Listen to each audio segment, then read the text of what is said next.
Namaste everyone. Welcome to second PUC physics class. We have discussed alternating current circuits. Namaste, hope you are doing well. Welcome to the class. In alternating current, we have mentioned one factor called LC oscillations. When a charged capacitor is connected across inductor, there is a transfer of energy between inductor and capacitor continuously, and that is called LC oscillations. It is electrical oscillations, as if you have physical mechanical oscillations like oscillations of a loaded spring and oscillations of a pendulum.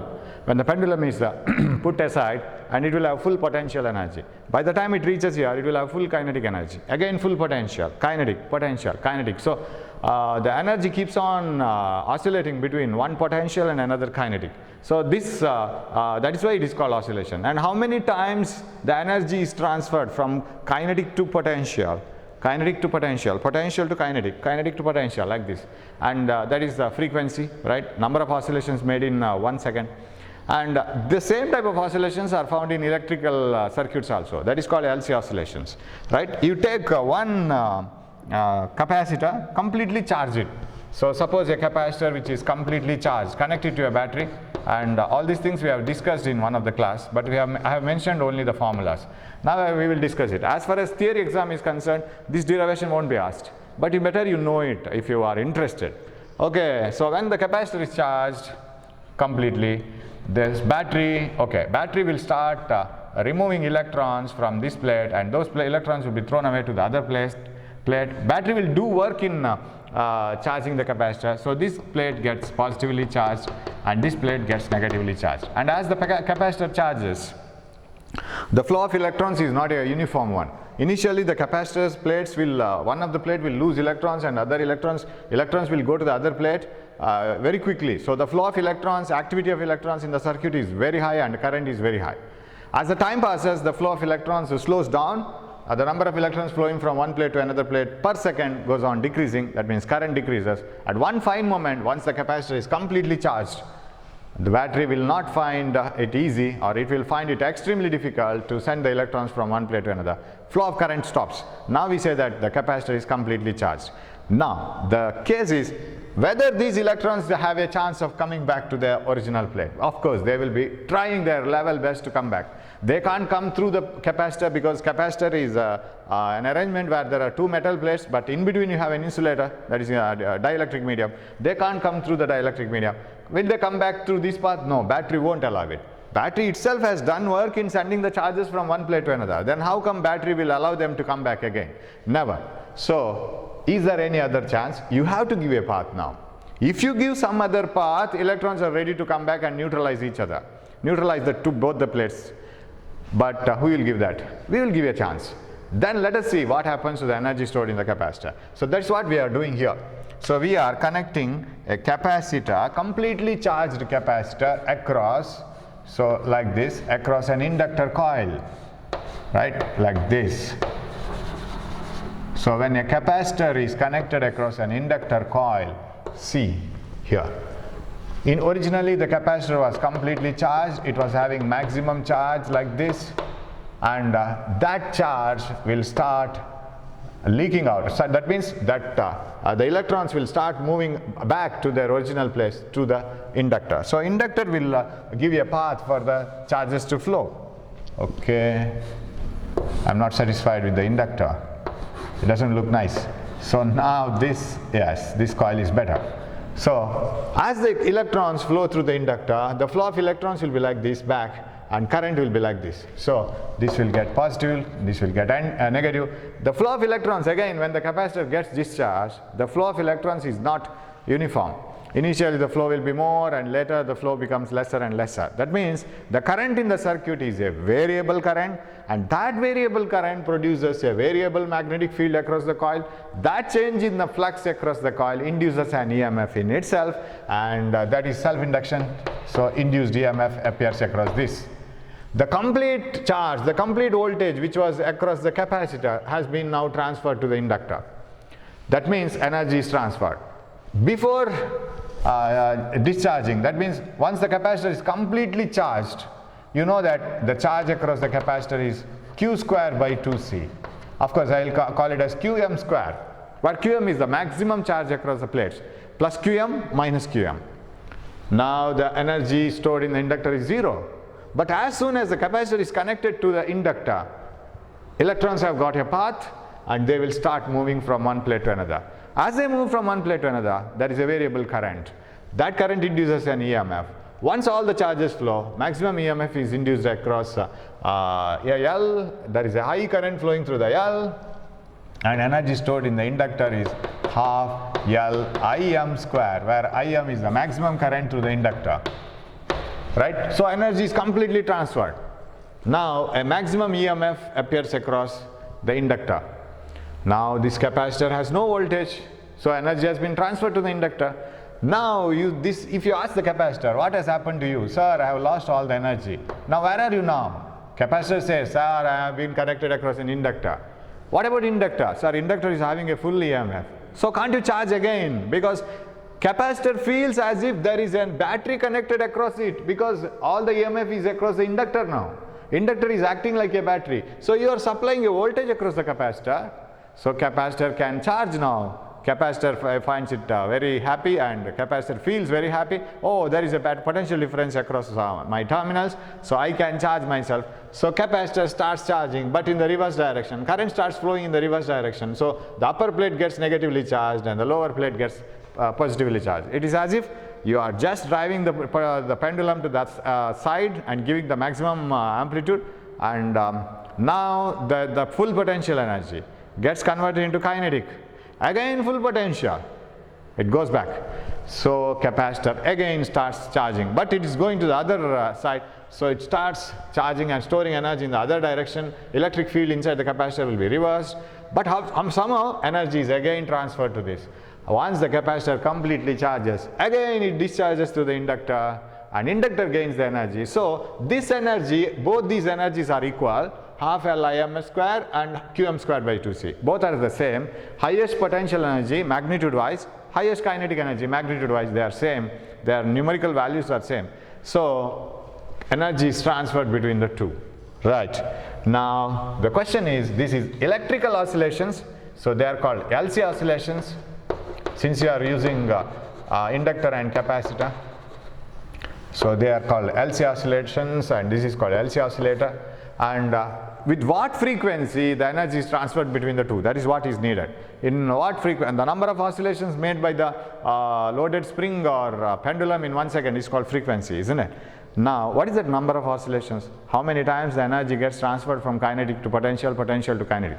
That is one oscillation. So how many oscillations are made in 1 second? That is frequency. Now I want to write an equation for that frequency, omega. And you know that omega is nothing but 1 by root LC. That's how we write it. Now if you compare this with an loaded spring, suppose you have a horizontal plane which is frictionless and a loaded spring here. Suppose the original position of the spring is here. This is the loaded spring, and if I pull it aside, it will be expanded, and the spring will extend, and this is the expanded position. So now it is full potential. Then it will get compressed, so it will come back to its original position like this. So here it will come back to this position. Now full potential again, full potential, full kinetic, and later it will come back here. It will get compressed completely, right? So it will come here. So this is the next position. Okay, this is the expanded position. Both the displacement must be same actually, right? On either side, maximum amplitude. This is the equilibrium position. So the loaded spring keeps on oscillating between the two.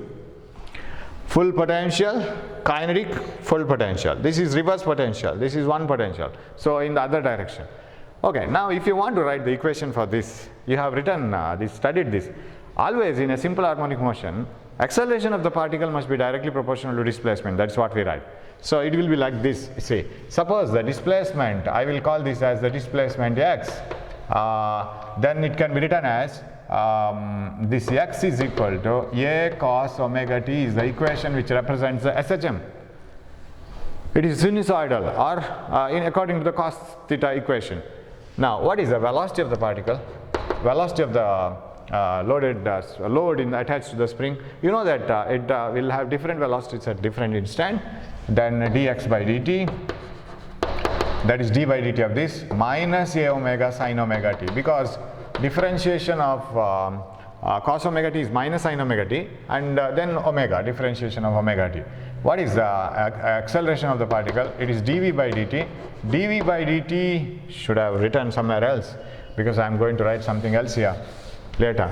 So I'll write it here. So x is equal to a cos omega t, and dx by dt is the velocity, is equal to minus a omega sin omega t. Okay, right? Then what is the acceleration? That is dv by dt. It is nothing but d square x by dt square, right? Then d square x by dt square is minus a omega, differentiation of sin omega t is cos omega t, into omega a omega square. So shall I write this as d square x by dt square is equal to minus omega square. This is the only term which you have extra than a cos omega t. So a cos omega t is x, right? A cos omega t is x. So minus a cos omega t and omega square x. So d square x by dt square plus omega square x must be equal to 0. This is the equation which represents SHM. And I always remember, in simple harmonic motion, force is always directly proportional to acceleration is always directly proportional to displacement. You can see it here, right? Acceleration is directly proportional to displacement, or force is directly proportional to displacement, and F is equal to minus kx, you write. What is k? K is a constant called force constant, and it is defined as the force per unit extension, that is k, magnitude. Force per unit extension is k, and this can also be written as ma, right? So A is equal to k by m, right? And if you want to write it here, A is equal to omega squared x, then if you compare the two equations, of course I can do it like this here. Then what is A? A is equal to k by m into x, right? But what is A here? D squared x by dt square is equal to minus omega square x. Of course, if I use minus also, this A from here, d squared x by dt square is acceleration, minus omega square x, minus omega square x. So what is omega square then? You can compare these two equations. You will find that omega square is k by m. Omega is equal to square root of k by m. That is what we get in linear motion, right? Now come back to the electrical oscillations. Now if you want to get what is the frequency of oscillation, omega, you can do it like this. Write the equation for the EMF in both the total voltage, or you can apply KVL, that is better. I want to get this equation now.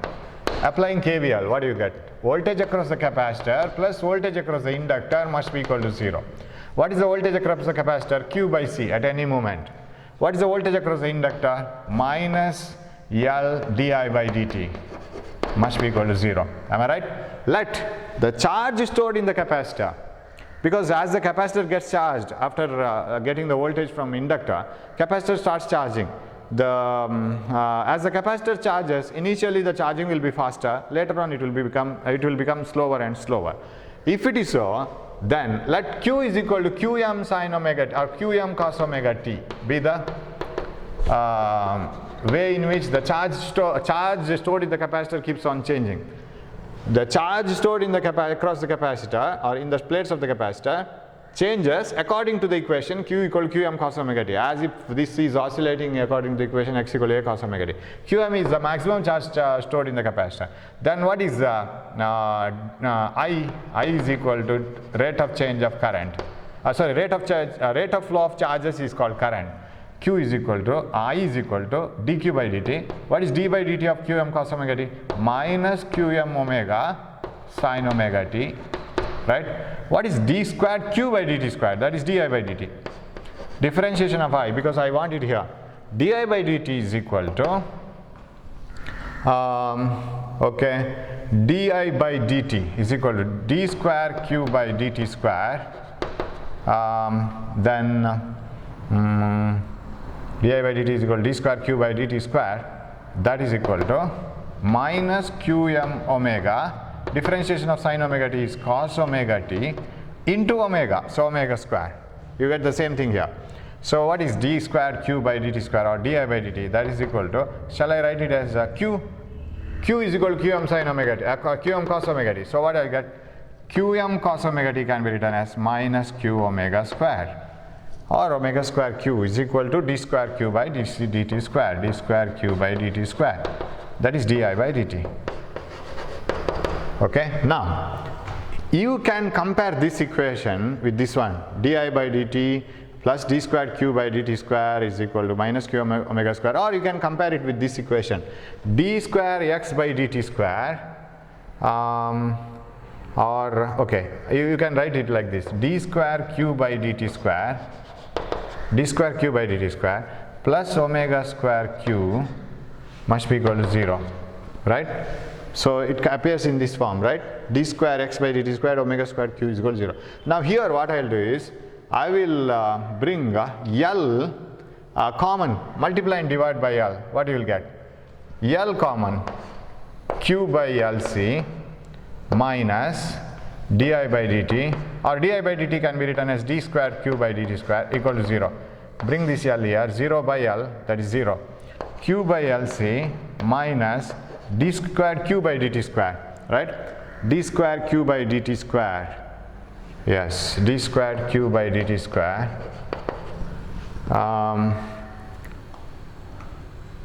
is equal to 0. So q by LC minus, okay. So now d squared q by dt square minus q by LC is equal to 0, or I can any replacement here, d square q by dt square q by LC is equal to minus q omega squared q, right? So that is written already. Omega square q is equal to 0, q by LC, or I want that in that form, that omega squared x, this form, d squared x by dt square plus omega squared x is equal to 0, in that form, yeah, that is in that form only, right? Omega square x is equal to 0, yes, that is in that form only. So d square q by dt square, I will multiply by minus, of course minus and positive signs doesn't matter here, d squared q by dt square minus q into 1 by LC must be equal to 0. Now comparing it with this equation, d squared x by dt square plus omega squared x is equal to 0, d squared x by dt square plus omega square x must be equal to 0. Now what is there in the place of omega squared? You have 1 by LC, that's over. So omega square is equal to 1 by LC, omega is equal to 1 by root LC. That's all. That's how we can write it. So omega square is, omega is 1 by root LC. This is the frequency of oscillations here. Frequency of oscillations means the frequency at which the electrical energy is transferred as kinetic energy. Electrical energy in the form of stored in the magnetic field in the inductor is transferred to electrical energy in electric field in capacitor. So now you can compare it like this way here. When the capacitor is completely charged, say, this is in the highest position, the loaded spring is in the extreme position, it is full potential energy. So potential energy is maximum. Now the charge stored in the capacitor is half CV squared, or Q squared by 2C, Qm square by 2C. Full energy is in the capacitor, right? Now once the capacitor is connected to the inductor, energy starts flowing from capacitor to inductor, transferred from capacitor to inductor. That was in the electric field form, now it is in the magnetic field form, and the current starts flowing. That varying current induces EMF here, energy stored in the inductor. Now the pendulum, I should have written it here, extreme high position, it is here. So potential energy maximum here, it has to come here. So maximum potential energy, U maximum, is equal to, across the capacitor, it is a Qm square by 2C. So this is potential energy maximum. Now, once the energy, once this loaded spring moves back, here the velocity is 0, kinetic energy is 0. So once it moves back to the original position, its velocity is maximum at this position. As it crosses the mean position, again the kinetic energy keeps on decreasing. So here kinetic energy is maximum, and now the energy is completely stored in the inductor, and it is half L Im square. Im is the maximum current through the inductor. Okay, so full energy is stored in the inductor now. Now again the capacitor charges here. Of course, here again the capacitor charge is maximum energy is Qm squared by 2C, but capacitor gets charged in the reverse direction now. Energy is stored and electric field is reversed inside the capacitor plates. So this happens every moment. So if you want to write the equation for energy, either the total energy, I can rub this. Total energy U must be equal to half L Im square or Qm square by 2C. Either this one or that one, either full potential or full kinetic. Suppose I is the current at any instant and Q is the charge at any instant, then what is the total energy? The same total energy is at that moment what is the energy stored in the inductor plus what is the energy stored in the capacitor at that instant. So you have to add it. In between some position somewhere here, it is partly kinetic, partly potential. That's how we have to write it. And remember, in the case of a loaded spring, there is an inertia. Inertia is given by the mass of the that load. So that opposes the change. Similarly, here it is the inductor which opposes the growth and fall of current, right? So the role of mass is played by inductor. You can get it here somewhere in the equation. It is Q by 1 by LC, Q by LC. So that L plays the role of mass, right? And because you see, I have rubbed this, right? F is directly proportional to X. Ma is directly proportional to X. Ma is equal to minus Kx, force constant of the spring, right? If it is K, and if I want to write the acceleration, minus K by M into X, right? So mass, that role is played by L, 1 by L here. Okay, so 1 by C, that role is played by K, force constant. Okay, the transfer of energy from one component to another component is very much similar to the mechanical oscillations of a loaded spring. As the loaded spring transfers energy from potential to kinetic, here electrical energy is transferred from inductor to capacitor every now and then. But for the sake of examination, this is enough. Entrance exam, of course, better you know all the minute things. Okay, that's about LC oscillations. That completes that resonance chapter, that AC circuits. So the derivation of Z using phasor diagram is very, very important as far as exam is concerned. That is the most likely asking question, and the problems related to it. And derivation of current and voltage equations in the case of inductor, capacitor, resistor, important. And derivation of resonance frequency and another one, tan phi phase difference is important. Then definitions of bandwidth, quality factor, they are important. And derivation wise, Z is very, very important. In the Z derived according to the phasor diagram, but Z derived using analytical method is not important. You won't be asked for it, asked to derive it in the examination. This also won't be asked. And again, another one, power P is equal to Vrms into Irms into cos phi. That derivation, again, not very important. And one more derivation which is not important, that is the derivation of quality factor, not important. Final formula is enough. So, but this also, just to know how this is derived. Okay, thanks for watching this class. Hope you have followed this, at least some theory part of this, and we will meet with problems in the next class. Thank you.